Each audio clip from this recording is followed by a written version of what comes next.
started thinking about how difficult it is for me to attain the things that I want and I desire. And oftentimes it's prohibited or it's not possible because of the way that I'm thinking. And I wanted to remind myself and kind of remember, like, how did I function when I first became a Christian? Like when I was unmarried, I was single, I was young, I didn't have gray hair. Like, how was my faith? Like, how were my prayers? And I remember oftentimes I would just pray like, God, I want to do this thing, and if it's not your will, then close the doors. If it is your will, then open some doors. But either way, I'm walking, right? like I wasn't, there was no, like, with many advisors, prayers succeed, like plans succeed. Like there was no advisement. There was just like, run, go, jump, climb, and I feel like I've become a bit faithless, honestly, as I've matured. A lot of it is just from bad experiences and feeling like, okay, I tried that didn't work, and so now I don't want to ever feel like that again, so I'm not going to try that again. But this past Christmas, I prayed one of those prayers, and I was like, God, like, I want to go see my family. I'm here in New York, and I want to go back to Chicago and see my family. And I was like, God, if it's your will, open the doors and let me go see my family. Like, make a way. Let's do it. And initially I was like, this isn't difficult. We've done this before. We've driven to Chicago. There's no snow right now. Praise God. We're just going to pack the kids in the car and go. And so the week before Christmas, I got sick. I mean, sick. Like, I had to call out of work 2 days. And that's not stuff I like doing. But I had an upper respiratory infection, bronchial infection. Like, I think I had the flu. Like, anything you could catch outside of COVID, I think I had it. And so I'm on antibiotics, and I'm taking my inhaler now, and I'm just like, man, like, I wanted to go to Chicago. God, is this a sign you saying no? And so, in addition to reading Upon Awaking by Jackie O. Perry, I had just finished a book by Elizabeth Lang Thompson called When God Says Go. And so in her book, she goes through her own personal stories as well as biblical examples of when God calls us. So she goes through Abraham when he's called from his family's home to go to the land of Canaan, goes through Moses' story about when he's called, goes through even Mary and Joseph when they're called to go to Bethlehem to have Jesus so that he's not killed by Herod. And so as I'm going through this book, and I'm reading this book as I'm going to Chicago. Like when God says go, we were like, you know what, God, I'm just going to go. I'm going to pack my antibiotics. I'm going to pack my kids, and we're just going to hit the road. And God blessed it. It was a smooth 13-hour drive. Got to Chicago, had the time of my life. Got to see, my mom, my sister, everybody was cool, and we had fun. But I was like, I'm on the mend, so I can't be going to house to house to house to house like that. And so, we are planning to come back. It's Wednesday, right before New Year's. We're like, all right, Mom, we're going to leave. And so in our attempt to go, God was like, no. And we were like, what? Why? He's like, no, not yet. And he didn't say no, not yet. He basically disabled my husband. Like, my co-pilot, or really the pilot, I'm the co-pilot. He does most of the driving. He was down. He was out. And my husband does not get sick. But he was in bed the entire day.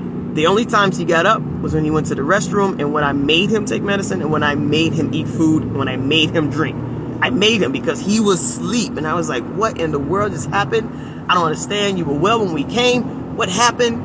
And so we stayed an extra day. And I was like, all right, amen. And the kids had, they really wanted to see their cousins before we left. So we made a plan. We said, all right, 30 minutes. We're going to go by our cousin's house. And they're both educators. They're married couple, educators, awesome couple, co-host of Godly Man's Perspective on Marriage podcast, Donald D. Owens. Yeah, I know what I'm talking about.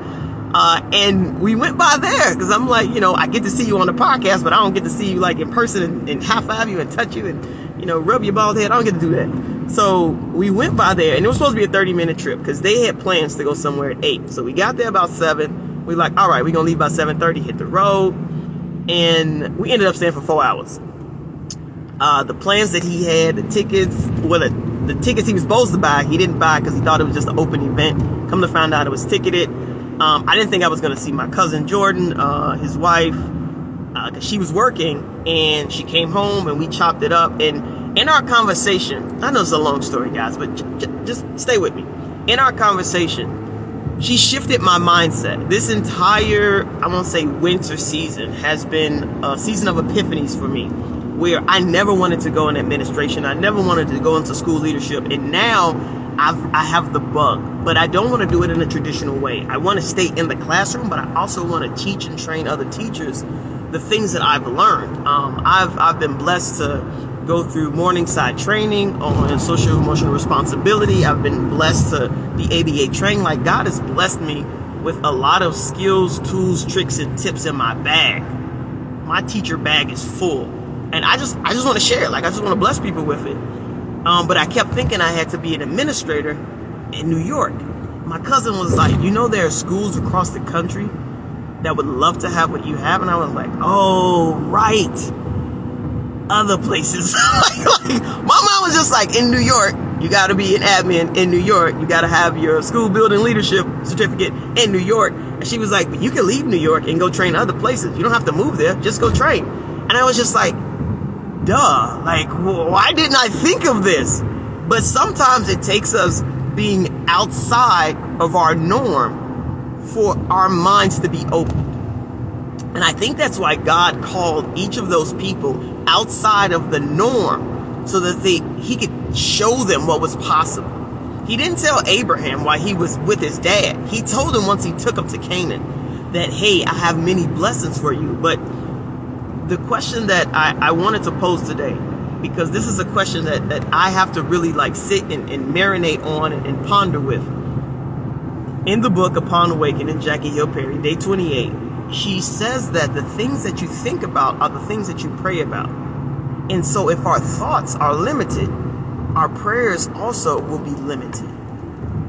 And so it's like we're projecting our limits, we're projecting our weaknesses onto God when we don't pray bold, outrageous, bodacious, awe-inspiring prayers. And I was like, wow, I know what my heart desires to do, but I had limited myself to what was possible here, where I am. And so now that my mindset has shifted and there's a greater possibility of what can happen, I'm like, wow, God, I'm going to pray for everything. And so just how God kept us when we were traveling to New York, he allowed my husband to get sick so he would stay an extra day so I could have that conversation with my cousin. He allowed us also to have a battery that died. The battery died. We packed everything in the car and we're literally leaving my mom's house, and the car's not turning on, it's dead. I was like, wow, this is bananas. So we got to jump, got on the road. Then while we're in Pennsylvania, driving down 80 East, boom, tire explodes. I got 4 kids in the car. 1, 2, 3, 4 kids in the car, and my tire explodes while we're driving. OMG. My husband's the GOAT. He fixes the tire, drives us to a tire shop. Funds is limited at this point, people. It's Christmas. It's the end of the month. It ain't the beginning, so we ain't got paid. We're like, whoa, how is this? What's going to happen? And God provided. We went to a tire shop. We told them, hey, we have $100 bill. We have an emergency $100 bill. Always got to carry emergency money, people. Emergency $100 bill. She says, well, I didn't go to the bank this morning, so I can't break your bill. How much cash is regular cash? I said, I got $30. She was like, Merry Christmas. We got a tire fixed, replaced, changed, put the spare back under for $30. You ain't getting that in America nowhere else. That's all I know. And so I'm convinced that when God says go, if you trust him, despite the hurdles, despite the trials, if you trust him, when he says go, if you open your mindset to what's possible, not what you think you can do, but open it up to what do you desire to do with me, God.